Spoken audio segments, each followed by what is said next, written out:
The night was supposed to be ordinary, a quiet evening of warming soup for his daughter, finishing homework, and tucking her into bed. But destiny had other plans. Flames painted the sky in orange chaos, sirens wailed through the cold night, and a single dad named Ethan Carter found himself running straight into the fire that would change his life forever. He didn't know her name. He didn't care. All he knew was that someone was trapped inside that collapsing house. And when he carried the stranger out, coughing, trembling, her face blackened with soot, he never imagined she was the woman who had once destroyed his world. It all began 3 months earlier. Ethan Carter was a construction site supervisor, skilled, dependable, and the kind of man who gave everything to his work. But the company he worked for, Harrington Enterprises, had been going through cost-cutting measures. On a rainy Friday morning, he was called into the office. Sitting behind the glass desk was Amelia Harrington, the youngest CEO in the company's history, known for her cold professionalism and ruthless efficiency. She didn't look at him for long. "Mr. Carter, I'm sorry," she said, in that polite but detached tone that made it sound like she wasn't sorry at all. "Your department is being downsized. Your position is terminated effective immediately." He tried to reason with her, explaining that he was a single father, that his daughter, Lily, depended on his insurance, that he'd given the company 10 loyal years. But her expression never changed. "It's not personal," she said softly. "It's business." That night, Ethan sat in the dark apartment beside his sleeping daughter, the pink nightlight glowing against the peeling walls. He stared at his rough hands, the hands that had built homes for others, but now couldn't keep his own home secure. Rent was due, food was scarce, and every knock at the door made his heart race. He sent out dozens of applications, but the rejection emails kept coming. He never spoke ill of Amelia in front of Lily. He just said, "Daddy's job ended, sweetheart, but we'll be okay." Because fathers don't show fear even when it's burning inside them. Weeks passed. He picked up part-time shifts at a mechanic's shop, did odd jobs, anything to keep their tiny world intact. He still wore the same blue jacket every day, its fabric singed from years of labor, but it was all he had. Then, one freezing night, fate came for him again, but this time, it came and fired. He was driving home after a long shift when he saw smoke curling into the sky from a neighborhood a few streets away. Without thinking, he stopped his truck and ran toward it.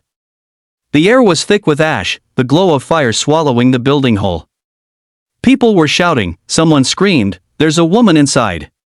Ethan didn't hesitate. He tore off his jacket, covered his mouth with his sleeve, and broke through the front door. The heat hit him like a wave, searing his lungs.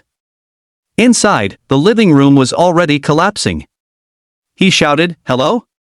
Can you hear me?" A faint voice answered from upstairs. He found her in the hallway, unconscious, pinned beneath a fallen beam. The fire crackled above, sparks raining down.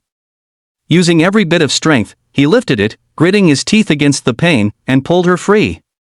She was limp, coughing weakly. He wrapped his arm around her and stumbled through the flames until daylight hit his face again. The paramedics rushed over. He set her down carefully on the stretcher, his heart pounding as oxygen masks hissed and voices blurred around him. Only when the light hit her face did he see her clearly. And his blood ran cold. It was her, Amelia Harrington, the woman who had fired him. Ethan stepped back, staring in disbelief. For a long moment, the world fell silent, the crackle of flames, the shouts, all drowned out by the irony that fate had just handed him. He had every reason to walk away, to let her deal with the same coldness she'd shown him. But he couldn't. Not because she was his ex-boss. But because she was a human being, and because that's who Ethan Carter was, a man who saved people, even those who'd hurt him. Amelia woke up in the hospital the next morning, her throat raw from smoke.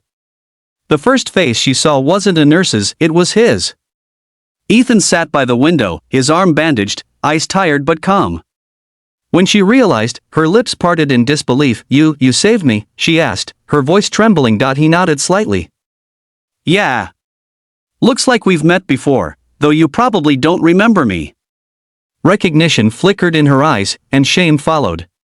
"Ethan Carter," she whispered. "You worked for me." "I fired you." "Yeah," he said, quietly. "Guess the world's got a strange sense of humor." For a moment, she didn't know what to say. How could she? The man she'd dismissed with a corporate signature had risked his life to pull her from the fire. Guilt burned deeper than any wound. Over the next few days, she asked him why he did it. He shrugged. Because my daughter was home waiting for me. And if I were in that house, I'd want someone to come for me too. Something shifted in Amelia then, something she hadn't felt in years. Compassion. Gratitude. Humanity. The layers of steel around her heart began to crack. A week later, she visited his small apartment to thank him in person. Lily opened the door first, a bright-eyed 7-year-old with a missing front tooth and a messy ponytail. Are you the lady Daddy saved? She asked, curiosity shining. Amelia knelt to her level. Yes, sweetheart. He's very brave. Inside, she saw the simplicity of their life, a worn couch, a table with one broken leg, drawings taped to the wall. Yet the place felt warmer than her entire mansion ever had. Ethan poured her coffee, and for the first time, they talked, not as CEO and employee, but as two people who'd both lost something along the way. He told her about raising Lily alone after his wife passed. She shared how success had cost her family, her peace, her purpose. Days turned into weeks.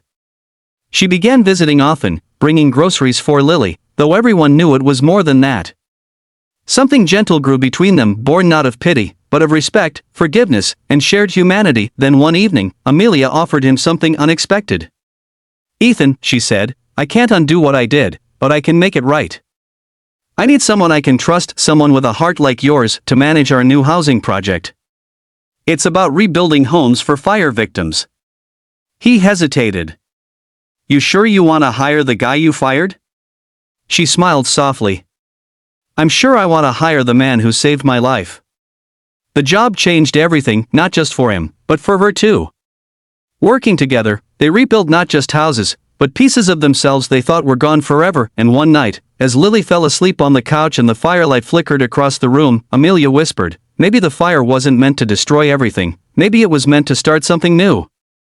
Ethan looked at her, warmth in his tired eyes. Maybe it was. Because sometimes, the people who burn your world down are the same ones fate sends back, so you can both learn what it truly means to rise from the ashes.